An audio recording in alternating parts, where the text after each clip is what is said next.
Abhinav, can you quickly do one thing, please? Go to device settings. Abhinav, Sandeep, we are streaming on YouTube. We are online.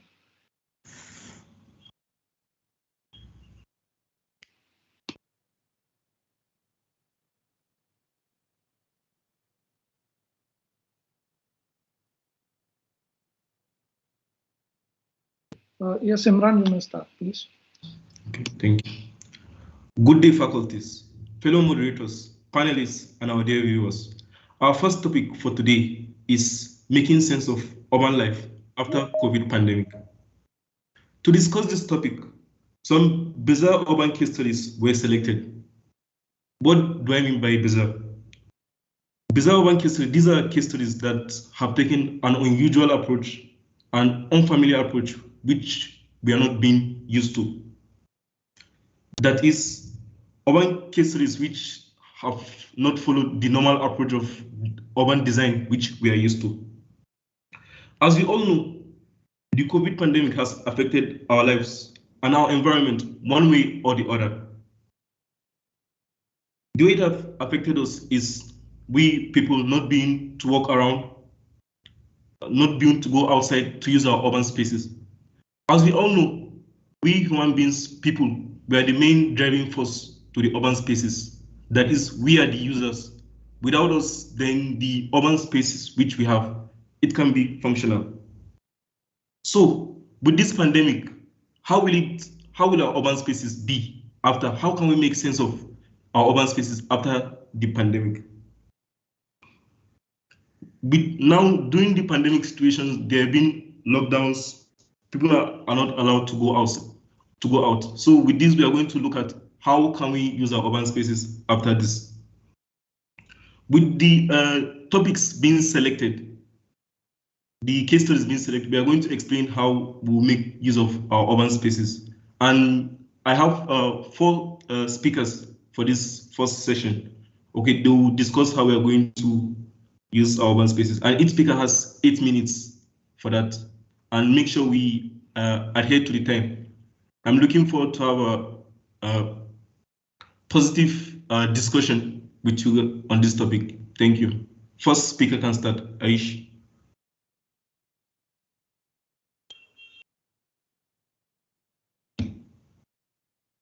Good afternoon, everyone. I hope my screen is visible. Myself, Ayushi Poreddiwar, and I am a first year student in MArc in IIT Roorkee. So I'll be talking about making sense of urban life after COVID-19 pandemic. Uh, so the future of cities worldwide is currently being contested and calls to imagine urban future and have come to reimagining life in relation to a range of ongoing and let's say anticipated crisis. The COVID-19 pandemic has also exerted in a way a fundamental influence on the quality of life of almost every resident in every city around the world. So, a deeper knowledge on the relationship between the built environment and quality of life in cities can play a catalytic role in shaping present and future urban development. Improving quality of life in cities is becoming an increasingly critical issue for urban planning, and the rise of urban populations worldwide, caused by maybe rapid population growth and urbanization processes, make urban quality of life relevant to more and more people. At the same time, the physical characteristics of cities change to accommodate new residents. So we have to rethink, we have to think beyond, and I think we have to think beyond streets and buildings. I believe large parks can be a key role in it, and since people want to encounter each other outdoors, such parks can encourage nature-based play. A park that will, in a way, knit neighborhoods together with intertwined biking or walking trails. I believe such large connective landscapes will be combating the isolation and interiority of COVID, and I believe we need transformative landscapes that really burst open the patterns of life that we are experiencing now To strengthen my discussion forward, I would like to refer to a case study. So this is the BQ Park done by Big Architects. The Brooklyn Queens Expressway, which is BQE, built by Robert Moses in 1950s, is an iconic piece of NYC infrastructure, which is a triple cantilever structure. Since the structure is showing the signs of corrosion and aging, uh, New York City has taken on the challenge of repairing the roadway, inspired by the opportunity to work in our own backyard. Big has developed an integrated proposal to club BQP and how to turn the BQ Expressway into BQ Park while still accommodating significant vehicles flow along the route. So covered with a simple deck structure, a step towards waterfront management. This deck provides a platform for adding significant new parkland along an underused corridor while connecting Brooklyn Heights to Brooklyn Bridge Park with a preserved or a reconstructed cliffside, crisscrossed by rampways or greeneries and park amenities. So this deck structure extends to adjacent neighborhoods where it creates a new crossing and urban nexus and the beginning of a linear park which could eventually connect different neighborhoods. Uh, I do believe that public spaces will play a key role in restarting our cities after the COVID-19 pandemic by providing environments for community connections and social well-being. Urban play can reimagine public spaces and reframe art connecting people and place in creative ways. This can start by responding to the ways people have been reconnecting to these spaces during the pandemic. Uh, Playful approaches to urbanism have an important role in supporting social well-being by imagining new forms of engagement that can support the post-pandemic recoveries of cities. These include a public art that this could include public art that triangulates social encounters and innovative ways of introducing with other people and building social connections. One such project I would like to show is Quanhai, a floating city, which is in China. So the Quanhai city, envisioned by People's Architecture Office, triggers an emotional network to a barren site infused with an open spatial framework. So the design assemble a stream of flexible framework draped with rented scaffoldings. It is built as a structural arrangement that can be easily constructed or transformed. So the structure hosts agendas on various scales, including movie screenings, lectures, workshops, and other public events. So the visitors can navigate the floating city's colorful pathways in geometric striations, exploring numerous embedded artwork in the structure. So, since this structure was conceived and realized during the COVID-19 pandemic, a current strange time of heightened uncertainty, the project is an expression of how spaces can quickly adapt to changing needs through a renewed focus on the capacity of urban space to drive community connection and social well-being. Our cities may be remade or reconfigured post-pandemic. Urban play can have a creative, productive, critical role maybe in reimagining of urban life. So moving forwards, within contemporary cities, public spaces play a critical role in providing opportunities for people to come together. However, contemporary cities can also be contested by competing future visions or maybe the smart cities and the capitalist cities. Starting with the efficiency of productivity driven by technical determination.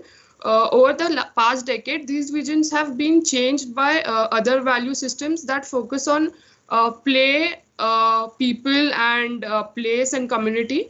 One of the few positive impacts of the pandemic has been a renewed connection with local neighborhoods and community, largely through a simple act of walking or maybe cycling or maybe at urban places for physical fitness training.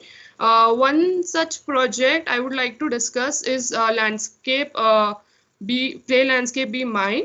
So this site is actually a mining terrell, and is basically a terrell is basically a slag heap, an artificial hill made from dumping the byproducts of mining. So the Adventure Mountain is part of touristic recreative project We Mine that aims to breathe new life into monumental coal mining site in Beringen, which is in Belgium. So the former mining city asked to add new function to the 60-meter high rubble mountain and to redevelop the old industrial buildings into cultural hotspot where its history can be experienced in a playful way, and the interaction also becomes a landmark on a large scale, but through its playable character it also reflects the small scale of a child. So since our world is at an inflection point, COVID-19 has shown us how our society can be reshaped in rapid and dramatic ways, and what can be achieved when experts from across fields and sectors unite in face of an urgent problem. I believe during the COVID-19 pandemic, renewed interest and focus on responsive and adaptive urban planning policies has have Ishi, emerged, and can you please start conclude? yeah, so and tactical responses to the impact of COVID-19 on public spaces to purpose the future that we have forward. Thank you, and that's all from my side.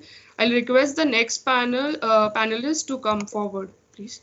Okay, before the next panelists come forward, we should take note of the time also, and each when someone is presenting, if you have any question, you can write it through the chat box after the first session. We can answer your question also. Thank you. Can the next person proceed, please?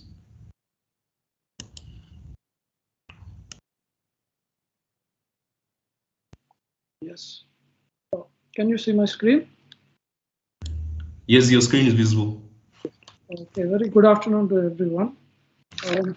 So I'll be talking about three aspects of urban life after COVID-19. One is accessibility, the other aspect, revitalization, and memorials. We'll see a lot of memorials after this pandemic. Okay, so the first project about accessibility, I'll be discussing about Thames River Museum in London, England. It's a concept. It never got built. Yeah, so basically it talks about equity of space for pedestrians, cyclists, automobiles alike. Because the pandemic, it affected everyone in the same way. We may see equity in usage of public spaces as well. Yeah, so there's this small space, unused space. It's called the Queen's Square. It's along the Thames River in London. It's dry when during low tide, and then it's underwater in high tide. And there's a pedestrian pathway, and people are having to take an alternate route because of the quay, and it's a great deal of inconvenience. So architect Evgeny Didorenko in 2017, he proposed a underpass walkway through the quay with a swimming pool, with a public swimming pool on top of it.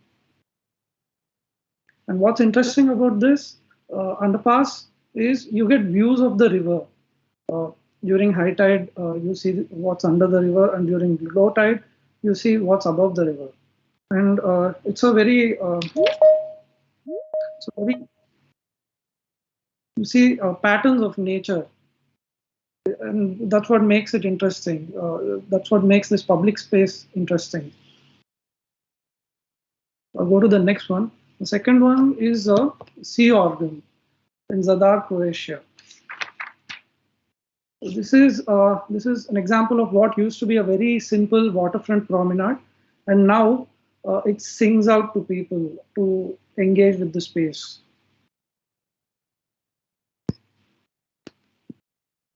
So this is Zadar is a 2,000-year-old city, like a lot of ancient Roman and Greek architecture, a lot of influence. It's next to the Adriatic Sea, and there is a promenade, waterfront promenade from to just walk along the water.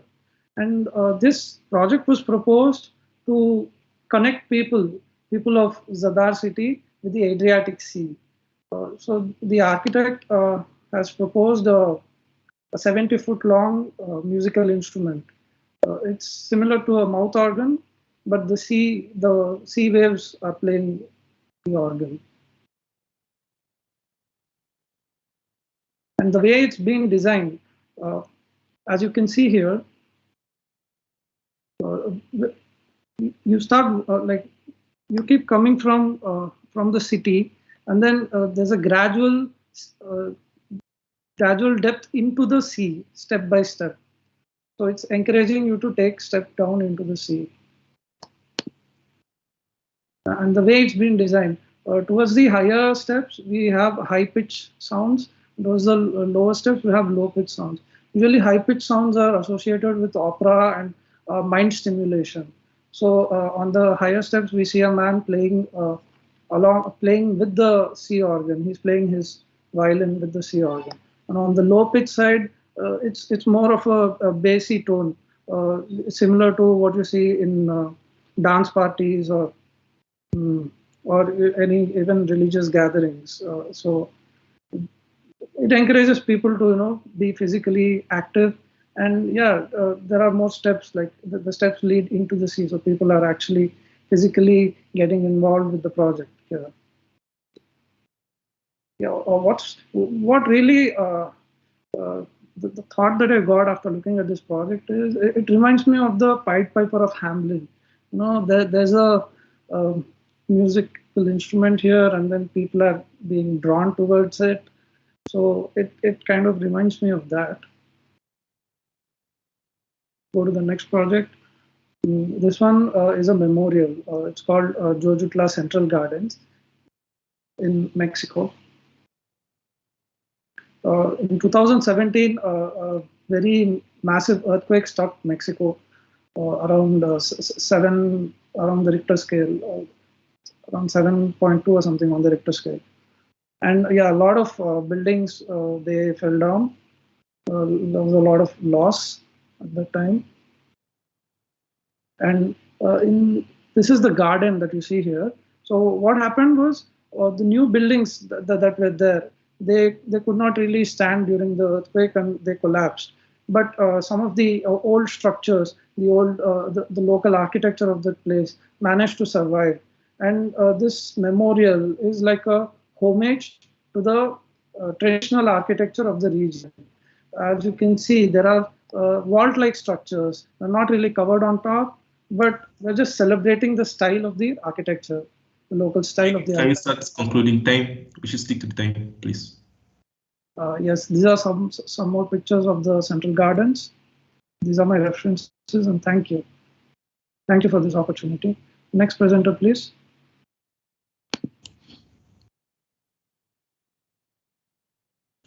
Next presenter.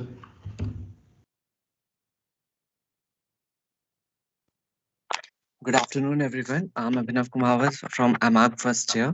Today, I'm talking about making sense of urban life after the COVID-19 pandemic. As we all know, the pandemic has hit us very hard, and we don't know when this is gonna end. Since every time we think it's gone, the virus mutates and breaks our expectations. But everything has a good part. It has given every person the time to think about our lifestyles and well-being, think about how the new normal will be. We have seen during the pandemics, people tend to be less interacting and are excluded from the city, which, according to the researchers, are a cause of poor well being and mental health. Loneliness eats people. During such time, also, we observed wide increase in people using public spaces and decrease in automobiles. From the previous few decades itself, people have started talking about sustainability and now about post pandemic world. Both of them have made us realize the importance of nature and getting connected to it. Pandemic has also taught us that we need more places to get away. As Pract quoted, city centers should not be defined by their real estate, but rather by their real escape. This can be well seen in the Shonge Canal project located at the heart of CBD of Seoul. which brings people back to the water. Located in CBD with good urban density and mixed uses nearby makes it a real escape. The project restores a highly polluted and covered waterway into a pedestrianized walkway while bringing people back to the historic canal. Realized in 2005, the project is well connected and provides a number of entrances, though not universal, and the presence of different references a very easy management during the disasters and pandemics. It provides us with a choice of taking a pedestrianized pathway instead of a roadway.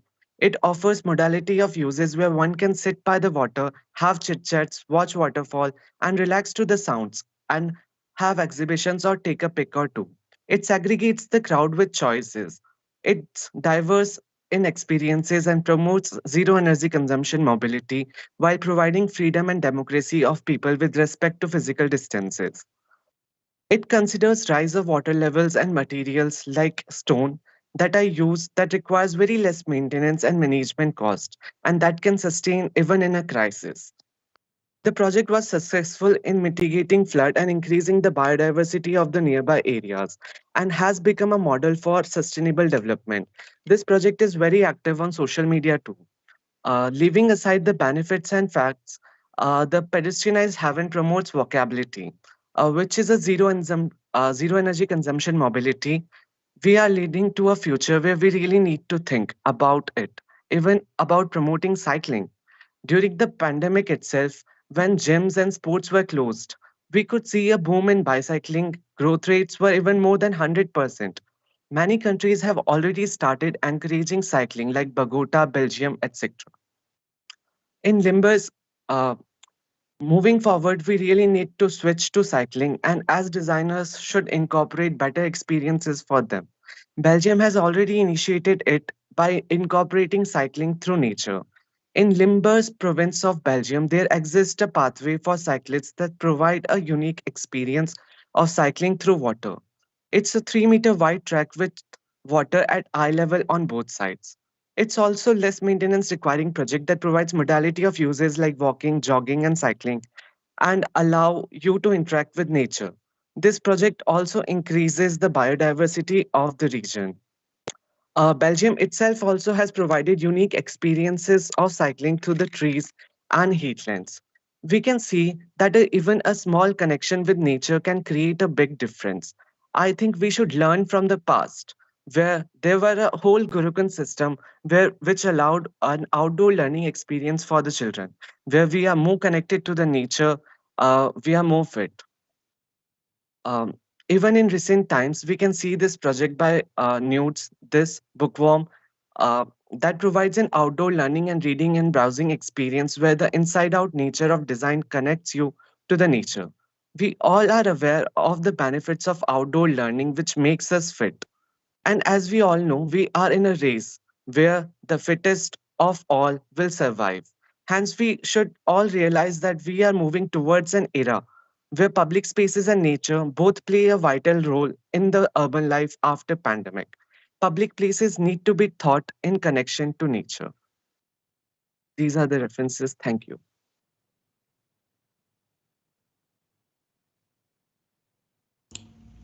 Can we have the next speaker?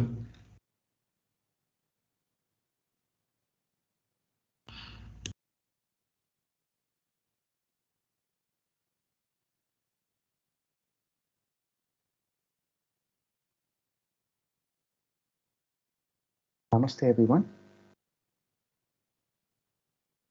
I hope my voice is clear and screen is properly shared.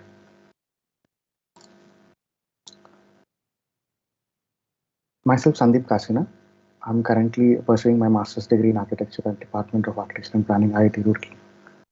Without any further delay, let's get go forward with the theme in discussion right now: making sense of urban life after COVID-19 pandemic. My lifestyle started to change roughly 21 months ago due to the ongoing pandemic. Of course, this could be different for all of us considering the location where they were residing in and at what time it all started affecting you personally. Irrespective of where you live in the world, the livelihood of you becoming a lot more aware of your local neighborhood this past 2 years happened. Pandemic fueled rules and regulations have confined majority of us to a few local streets, exposing the limitations of a life spent in or near your own four walls. A crisis like this is often mm, an excellent time to pause and reflect on how we live, work, and play. I would take this opportunity to quickly share some of the thoughts with references from three particularly bizarre or unique approaches taken by the designers to improve a public space and community building. The first approach that I would like to put on is hard control versus being responsible. What exactly I'm pointing out here, I'll explain at the end of the study here. So let's jump into the project that we're in discussion here. So this is a particular project done by 100 architects. It's called Hailu. This is a proposal for renovation of Puzi Road pedestrian bridge in Shanghai. This is an iconic bridge over the Shizhou Creek. The proposed aim transform the bridge into an eventful elevated park as an urban landmark, crossing the city offering a unique urban journey. The design organizes the different circulation by colors, creating a hierarchy of different rhythms and paces. While a straight line in electric line defines the fast track for bicycles and motorbikes, and a winding path in magenta slows down the pedestrian circulation. As a background color and a soothing sign, blue defines the spaces to stop and stay, spaces to socialize, meet and gather. From viewing decks to picnic plazas, lounge areas, or mini amphitheaters, all in contrasting yellow urban furniture and social functions are located there, allowing the loop to wind around them, increasing the appearance of these pockets. Coming to the question that I posed before is there's two approaches that we have observed during the pandemic in public spaces, especially how people behave in public spaces. For example, it kind of became in such a way that how we control motor vehicles in streets, like we have markings on the road where to stop, where to start, where to take around. So those kind of markings are still there for people right now. If you observe, we have circles or squares where we have to stand, maintaining social distancing. So the question that pops up from this situation is, are we going to hard control every person's movement right now as a response to the project people's spaces because of the pandemic? Or are we going to make them be responsible of the situation that we're in and give a flexible space where they act responsibly and do social distancing without any marks on the ground? So this is a question to think about. So that's the first question I would like to pop on. So coming to the next case, that I would like to start with an art-based social change. So it's art-centered activity that contributes to the sustained advancement of human dignity, health, and productivity within a community. So there are three major categories which adds meaning to the urban space in relation to the urban art. So experience and perception, social participation, and relationship with the context. We'll see these three things acting in this particular project that I've taken. So there is a particular organization called Project Backboard. They have a simple mission is to renovate public basketball courts. And how do they do it? They install large-scale works of art on the surface. So what is necessary of doing all these things? By doing this, they'll try to strengthen the communities, improve park safety, encourage multi-generational play, and inspire people to think more critically and creatively about the environment. So they have done many projects in United States with various local artists of each and every space. On the left, you can see all the artists' names. Presently, in discussion that we have right now, I'm taking is by William Lachance, artist, which is partnered with this particular organization, were create a breathable space into a new life to this area and encourage communities to come together and through sport. So this is a particular space is Kinloch, Missouri, which has a very historical significance. But after years of poverty and corruption, it is now the brink of becoming a ghost town. So after coming this project backward taken this area as intervention. So after this, with public participation, they managed to create this beautiful artwork on the stage. So after this, they managed to create an interdisciplinary course. So what we have to observe is that the interdisciplinary course of art in urban spaces should not focus on whether urban design interventions are art or are not art. Instead, it should concentrate on the shared goals and methods of practice to achieve more significant social outcomes. So one of the last points that I would like to put in between both the case studies, where it is completely and where it is an open space strategy. So this particular one is nothing but can we go beyond the formally designed open spaces like parks and playgrounds, and actually we can focus on maximizing the informal open spaces such as spaces between buildings and podiums and terraces. So this particular project is a small lane of Fronton Betty Jai. It's actually, you can see, you can identify a sports ground in front of you. It's for a particular sport called pelota. So actually beside it, there is a small street. That is where the focus goes right now. It's a very small street. In fact, it's so small, it's almost like 3 meters wide, which kind of develops, little widens and further and comes back to 3 meters back. But the height of that is 20 meters high on walls on both sides. So this particular street is kind of an abandoned, narrow, in-between spaces enclosed by a wall and a straight curve. Serves a, and kind of becomes a need for urban intervention here. So the particular architect in discussion actually chosen a very simple approach. He focused on viewing the city through children's eyes, where the basic idea about them is how they primarily play or make things. And using the concept of free movement of our body in space as a key driver, this Sandeep, architect please, can developed you start concluding? Thank you. playing scheme and purposefully filling a niche of we have done just with one more slide. So this is the intervention that the architect has managed to keep just by filling the entire space with sand. As parents all over the plant, children need outside spaces to play and run around. They need open spaces and safe streets to active and exert their independence even when they are as elders. The challenges posed by the current pandemic have highlighted how important important of public realm around the homes in creating this facilitating play, exercise, and informal learning. Thank you very much for this opportunity. Hope this session was useful for you. Thank you.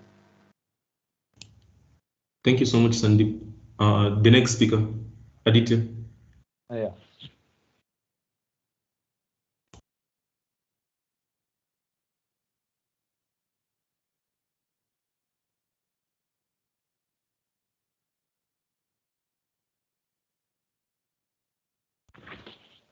I hope the screen is visible. Hello everyone, this is Aditya Jain and I am enrolled in MR program at IIT Roorkee, and I would like to present my views. According to me, this pandemic has given a rapid runway to develop our cities in better way. Major goals, global events such as pandemics, economic depressions, and wars has shaped our societies before as well. As pandemic regulations are being implemented throughout the world, the question of what will be the future measures. More importantly, how can we ensure a post-COVID or pandemic people first implementation and adoption of physical measures that can inform a future sustainable public life. I would like to take you through some case studies. Going through these cases, it will be easier to understand how urban life can be after the pandemic. So Belgium was one of the severely affected countries in the first 3 months after the initial COVID transmission.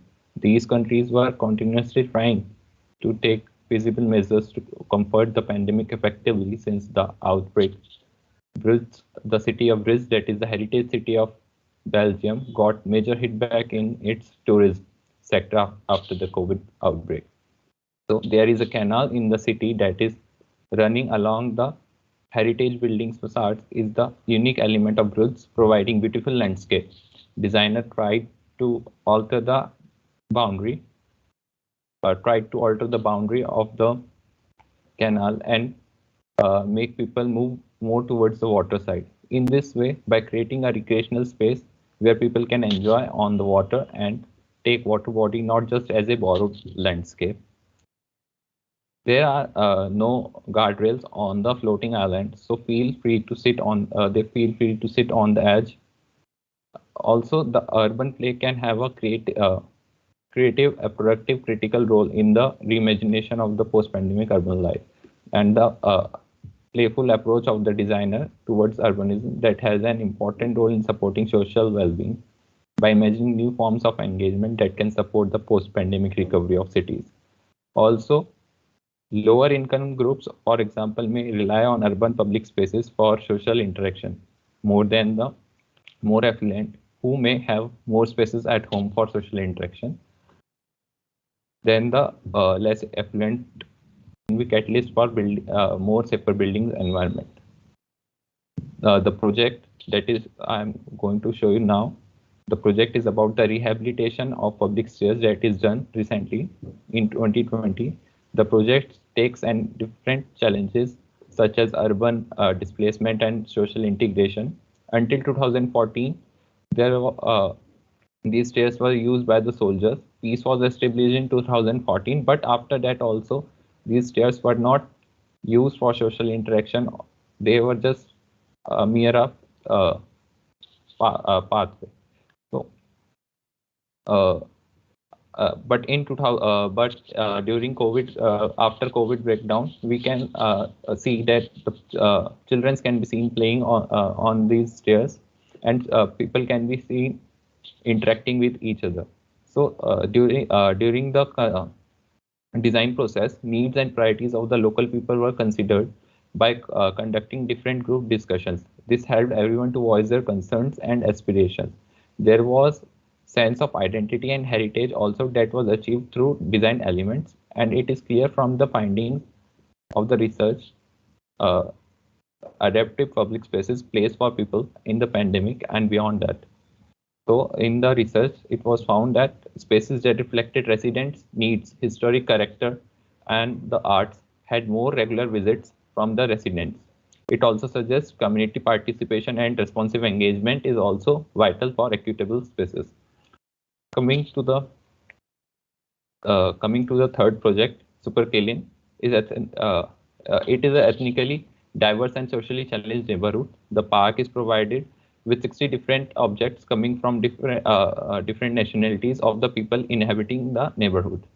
So the neighborhood is divided in the project is divided in three parts. The first one is the red square, second is the black square, and the third one is the green park. So the red square is an extension of the Noribro Hall. A large area of the square is covered with multicultural rubber that allows the people to play games and sports. That is basically it allows urban play. And the black square, that is the urban living room. It acts as the living room of the in the urban space and provides a space for sitting and social interaction. And the green park, it was the need of the people in the neighborhood that are living there, and this green space allowed to connect with the nature of to have fresh air. It was there was a survey that was conducted by Gale uh, architects, and it was found that there are more people spending time in public spaces in Copenhagen now than before COVID-19. It is paramount that private and public organizations understand the value of public spaces to not only help fight a pandemic but ensure a better future quality of life. There has been a significant drop in downtown activities, especially on commercial streets. The space is being used for recreation, play and exercise. Use of public spaces have been remained constant. Local places that already have a public activity, that is we can see in the image that Superkilin also has the public activity space for public activity, so it attracts more people and has become more popular area. The search for essential outdoor and climatic human needs have become more valuable.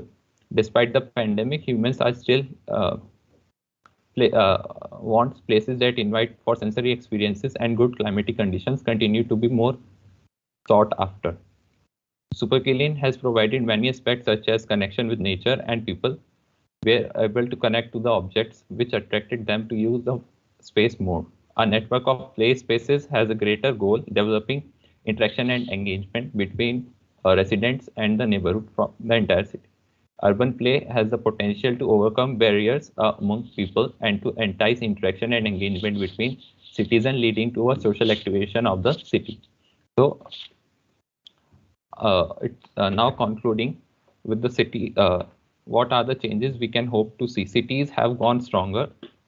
I think cities have gone stronger. COVID-19 has made people to think more about their neighborhood. We can see lanes of traffic given to cyclists and pedestrians increased in urban places with more interactive spaces such as play area or open cafes down off the street. Adaptability is the most important for cities after pandemic. We have learned to work remotely, and maybe that can last for longer, but we cannot spend our life on Zoom. We can't live in isolation for longer. So we need public spaces to interact more. Public spaces will be playing a key role in restarting our cities after the COVID-19 by providing environments for community connection and social well-being. Yeah, thank you. This is it.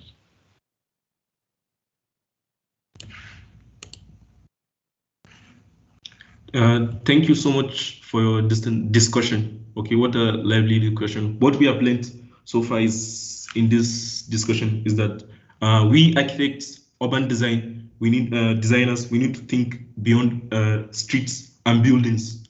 We should think more about parks, landscape, how we can encourage people to move outside their homes because they've been staying indoors for a very long time. And also we need to think more about transformative landscape.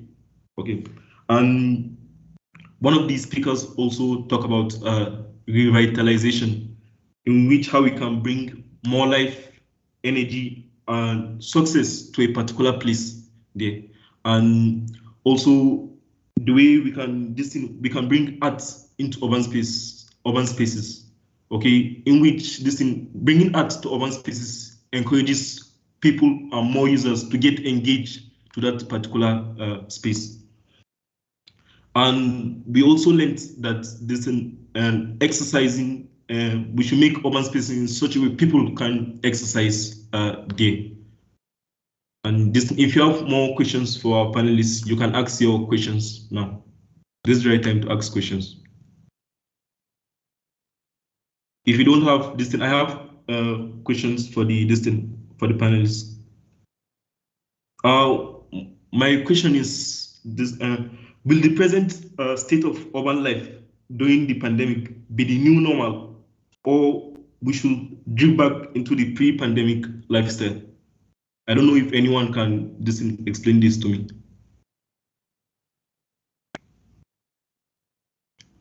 Any of the panelists, Ayushi or anyone, or Sandeep? Hi, Imran. So about the question, just like I was mentioning in my presentation before, that COVID-19 has posed as an inflection point. There has been many awareness and renewed interests and focus on responsive and adaptive urban life. So I believe that we should understand how we use spaces in our cities, and we can maybe redefine and readapt to these spaces in our cities to think through how they can help us in adapting to this change. Like there isn't going to be a similar scenario that we had before. So I think we should be open to adapting to this new change that we'll be foreseeing in the future. That's all from my side. Thank you. From our viewers, if you have any question, you can please write it in the chat box. If you don't have question, that means you understood all what they have said. So please feel free to ask your questions. You don't have to write it also, you can ask directly to any of them.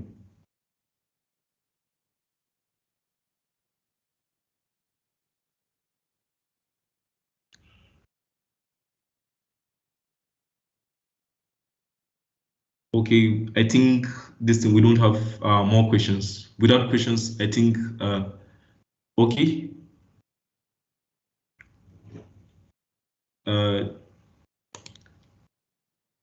There's someone raising his hand. You can speak.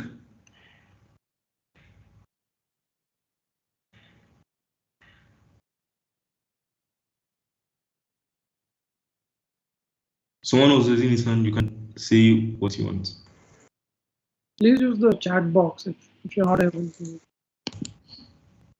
There's a section of question and answer above hand raising, so you can write your question there.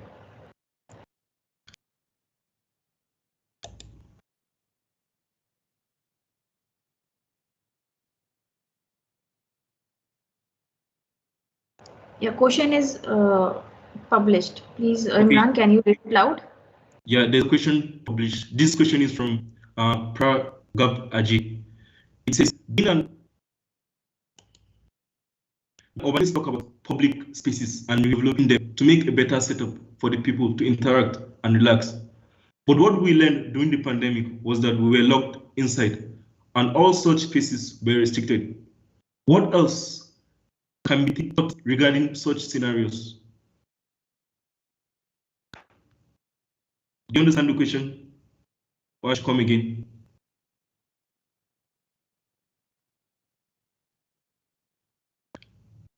May I?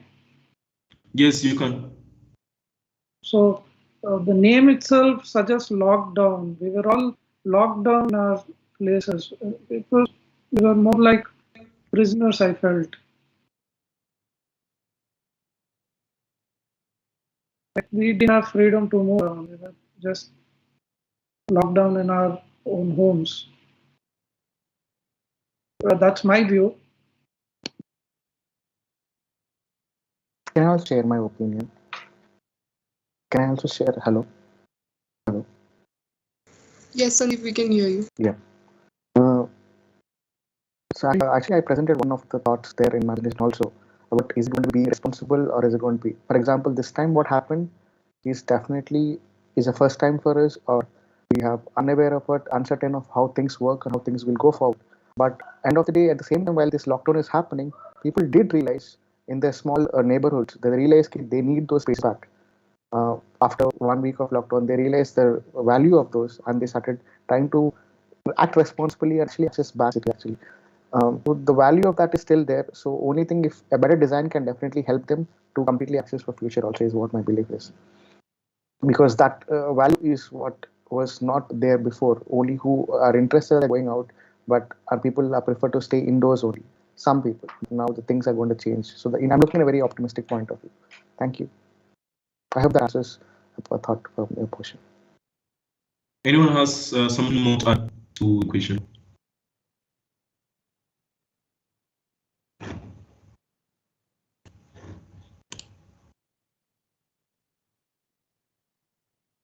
And there's another question from Similarities as well. It is, pandemic has also made and enjoy house arrest. In such scenario, are we losing the role and scope of urban spaces? Do we really need them?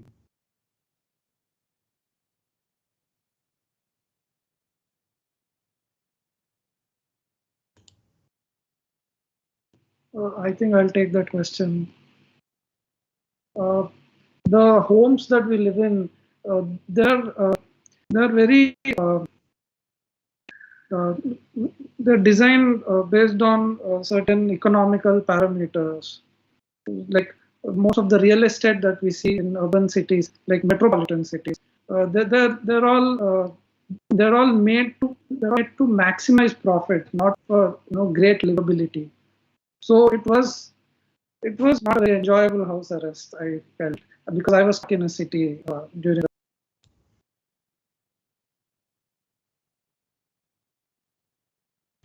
Does anyone has anything to add to the question again, or I should proceed to the next question?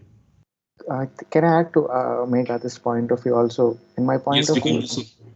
especially when it comes to staying, if you prefer staying indoors, that option is always there. Post-pandemic, pre-pandemic, that option will be always there.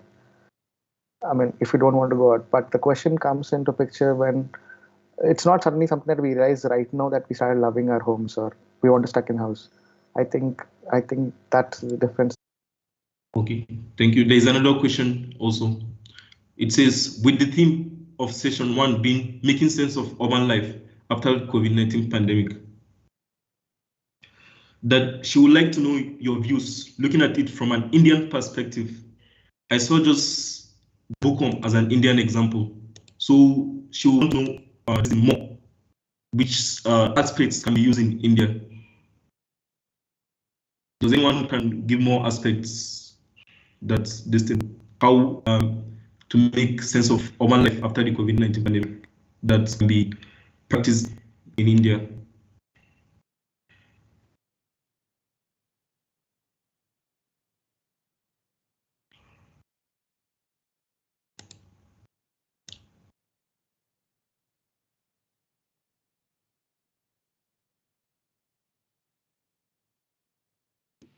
Abhinav, is bookworm the thing you showed in Mumbai, the temporary thing? I showed it, the Mumbai one, the form.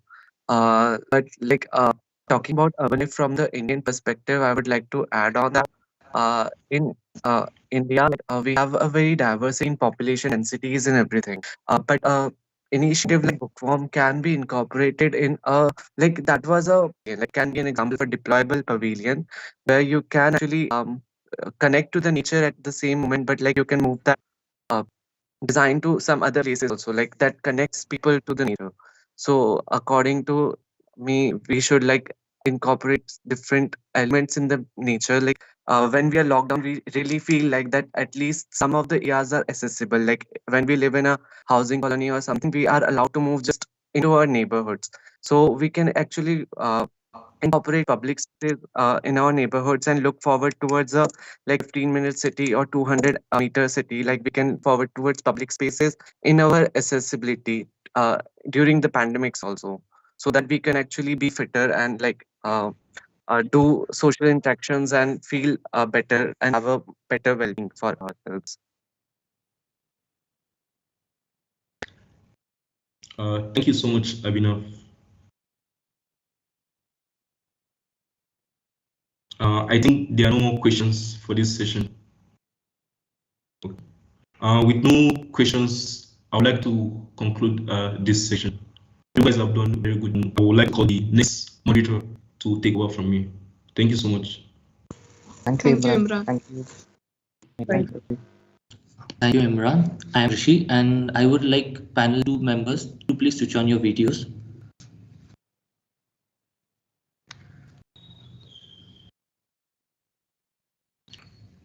So, hello everyone. My name is Rishi Barai, and it is my immense pleasure to act as a moderator for panel 2. The session at hand will introduce us to the topic of creative placemaking and tactical urbanism while posing the question if it is the solution for post-pandemic cities.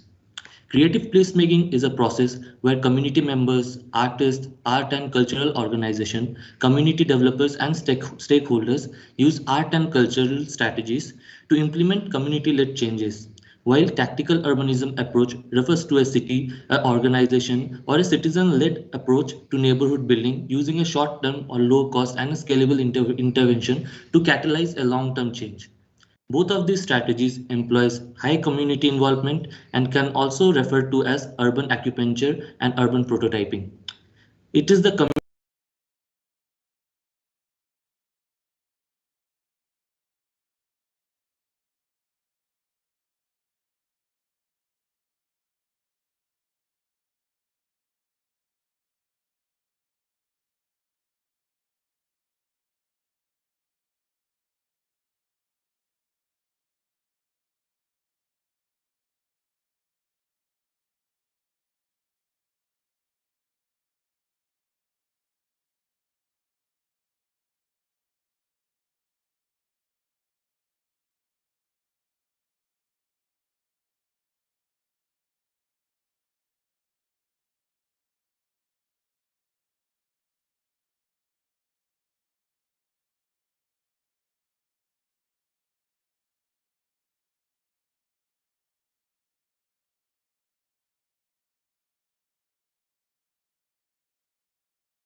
community-led development that greatly influences and modifies the spaces around us.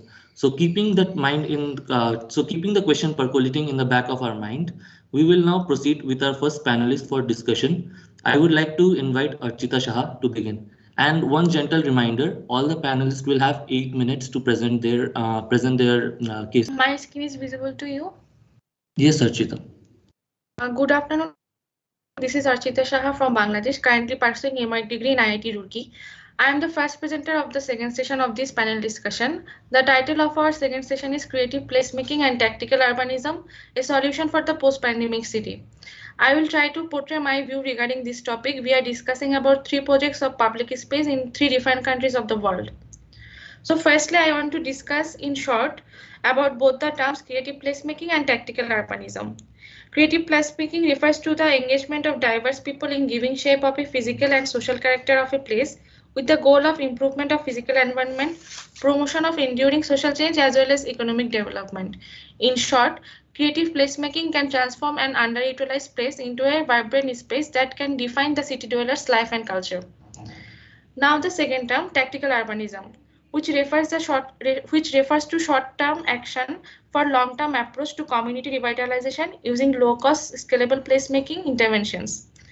Like an abundant parking spaces can be transformed into a pop-up parklet by using some low-cost seating. In my understanding, tactical urbanism is always about placemaking with small interventions.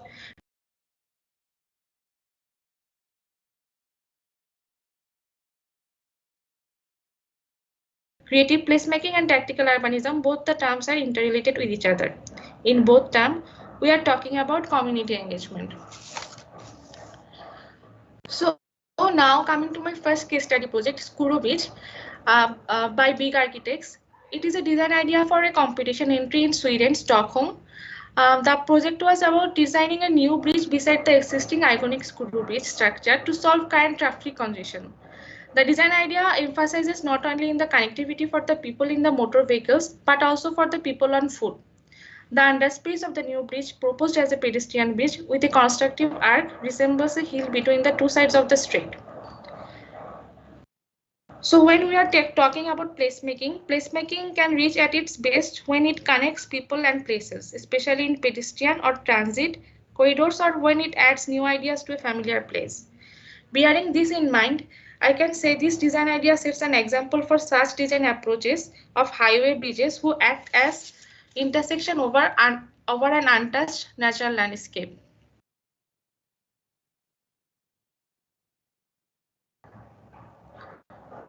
My second case study project is Seoul Sky Garden, located in the Seoul city of South Korea. Back in the year 1970, it was a highway.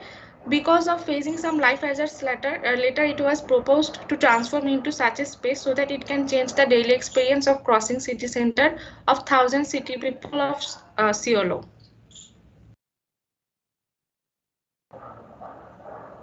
They propose the design as a hanging garden. Regular overpass, as we see, especially in the developing third world countries, are a great failure to attract people and regular passerby. So the designers integrated some amenities like sun deck, tea, coffee, fountain, etc. that will ensure informal public activity as well as attract community as community engagement of different locality. As an urban nursery, it will grow more species plants day by day, and city people will experience the natural change. Undoubtedly, the walkability and community engagement of different localities through this pedestrian bridge are enhancing. Thus, in my opinion, this pedestrian bridge or overpass can be an example of creative placemaking for the underutilized overpasses around the world. Now, before proceeding for the next project, I would like to discuss some observation of mine regarding these two projects in this current pandemic scenario. According to the public health researchers, the depression rate becomes triple in the last 2 years. Initially, in 2020, while people first time was told to be at home for an uncertain period, no doubt we all felt the strong urge to go out, work and work in a normal manner at some point. Now people are getting adaptive with this pandemic crisis. In this situation, if we are not considering innovative approaches for public spaces, it will be quite hard to revive the normal public again. In this sense, these two projects with some tactical strategies to ensure maintenance of COVID protocol can be good examples to follow or get inspired. So my third project, Domino Park. This park was once the largest and the most productive sugar refinery in the world, dating back to 1856. Following the closure of this Domino sugar factory in 2004, the whole area was abandoned for many years. Later, the Domino refinery building was declared as a landmark, and the park was designed as a tribute to the story of this site and is dedicated to diversity and resiliency of generations of Domino workers, their families, and neighborhood. Some relics from the past industries are kept as an artifact in their original places, and surrounding them, different types of public activities are happening. So we all know that heritage values represent a public interest in places regardless of ownership. everyone of the neighborhood are able to participate in sustaining the historic environment of Domino Park.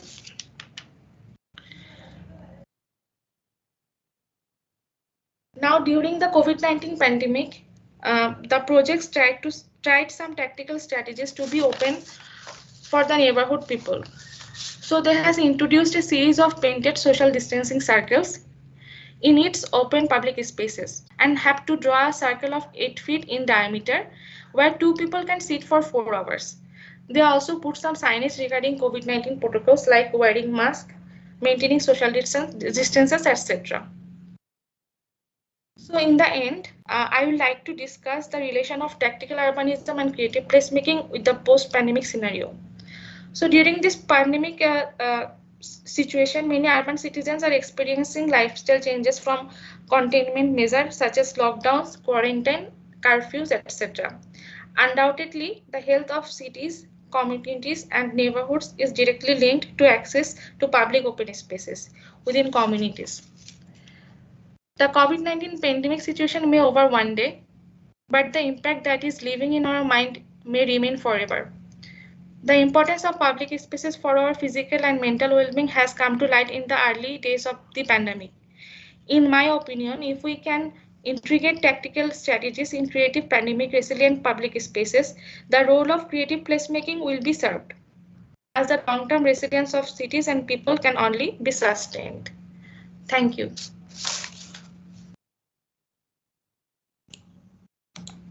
Thank you, Archita, for your presentation. Now I would like to call the next presenter, Imran Bawa.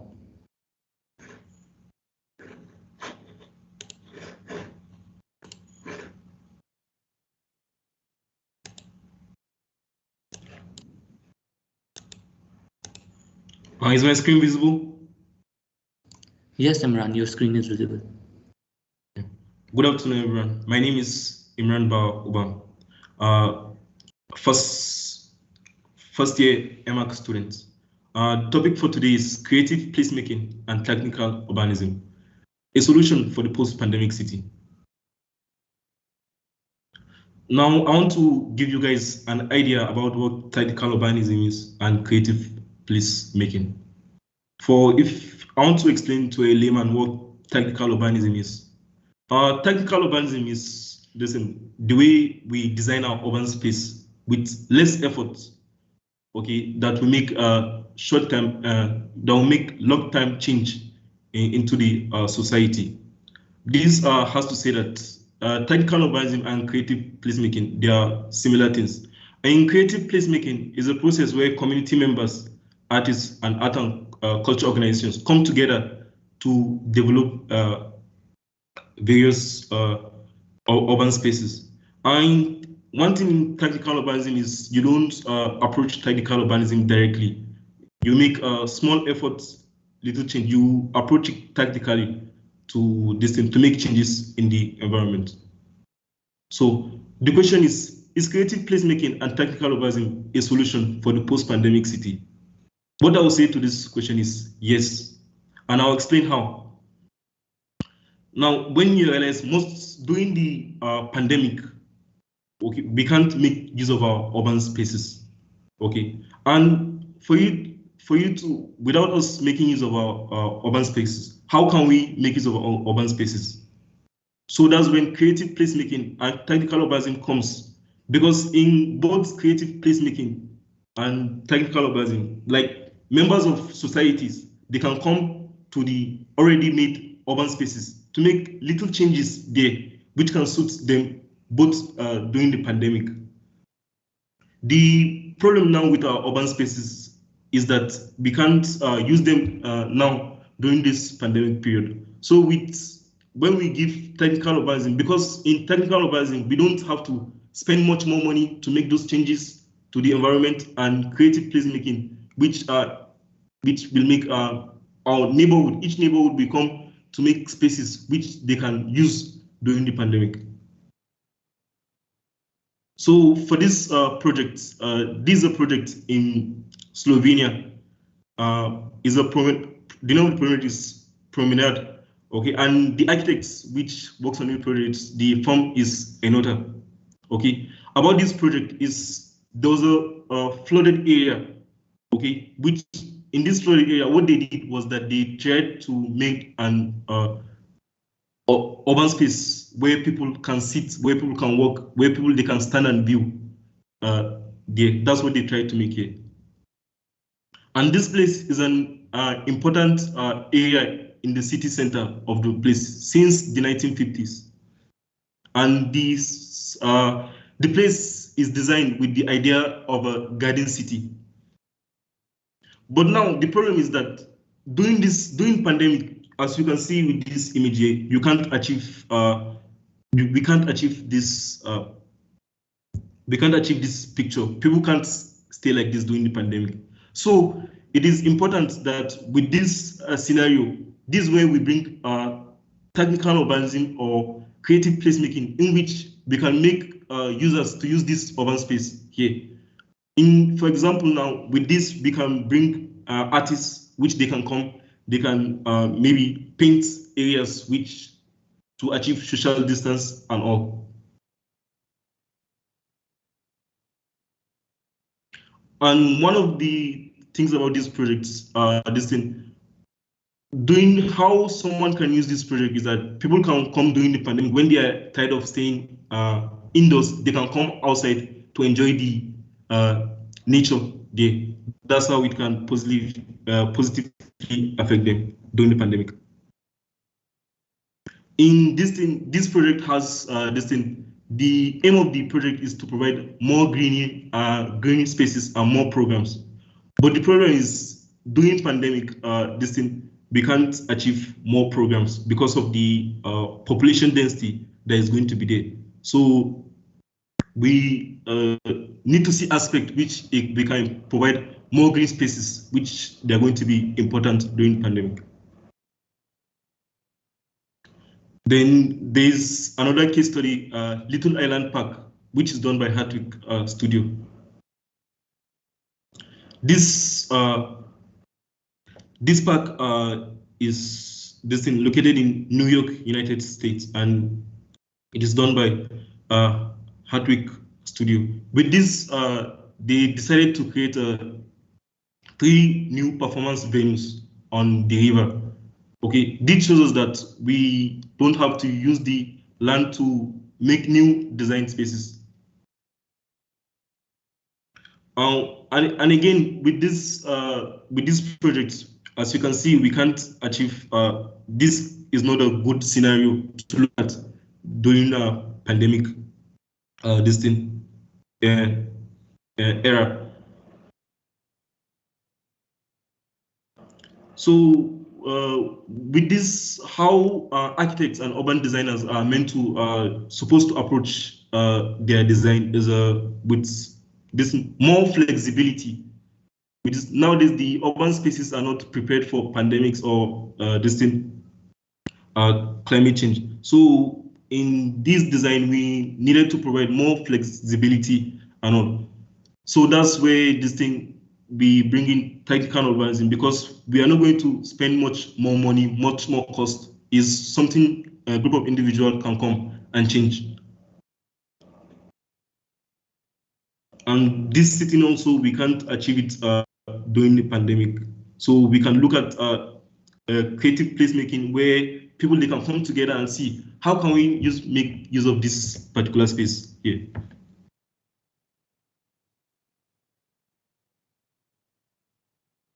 So with this, with what I have discussed, I have to say that we should, from now henceforth, like when designing from this period, we should approach it, our urban space is more flexible, which we can use it any period of time, maybe doing when effects of climate change come, which we can be able to use this. And with the urban spaces which are already there, how we can change them to use them during the pandemic is through technical urbanism and creative placemaking. Thank you.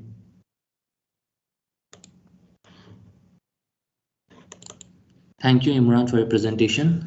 Now I would like to call the next panelist, Dhruv Garg.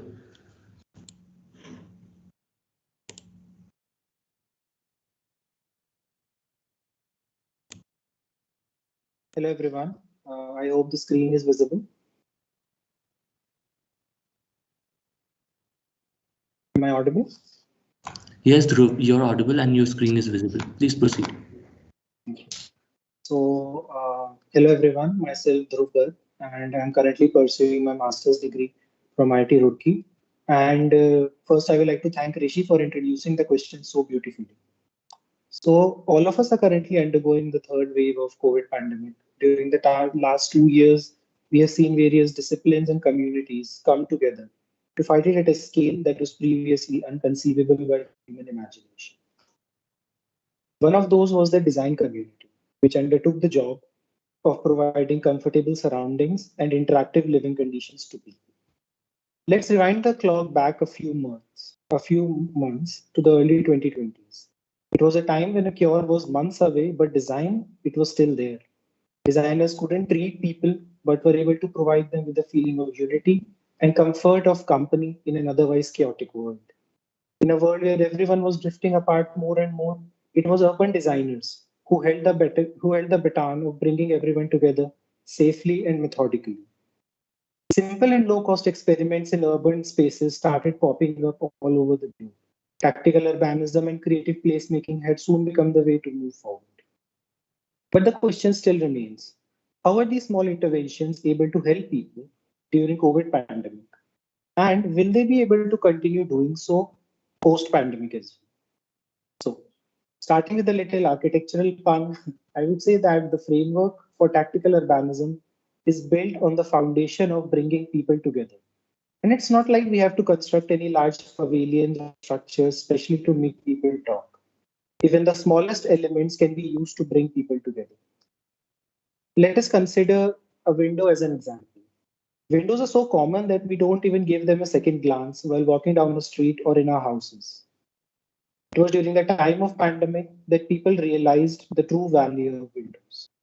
Cooped in their houses for days, it was only a window that connected them to the outside. Looking through it reassured them that one day they will again be able to walk freely on a curb in front of their house. It has redefined spatial configuration for people and designers alike. Romanticism has been replaced by caution and freedom by restrictions. To move forward in such turbulent times, we need to analyze how existing designs work during pandemic and post-pandemic, bringing us to the aim of this discussion.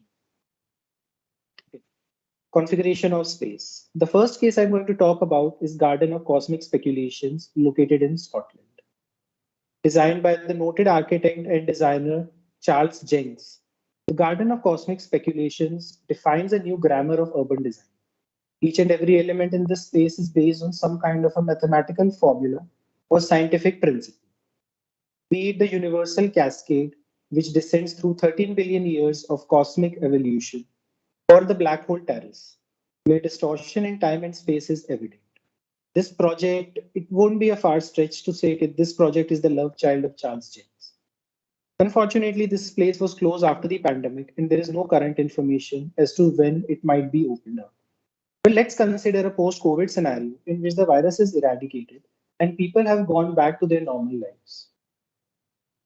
Easiest task after the pandemic will be removing physical barriers and providing access back to the public. But when we talk about mental barriers, that's where real problem comes in. The mental restriction that COVID has created on people is what we have to address through new configuration of spaces. The human brain is hardwired to feel calm in an area that connects to nature, and a garden of cosmic speculation does that perfectly. And as an added bonus, it also introduces cosmos and mathematics to the equation. The spaces keep us occupied both mentally and physically, as can be seen through the different form of landscape in the image. It is this enhancement of mental stability and engagement that we need from post-COVID urban interventions, a design that forms a bridge between people and spaces.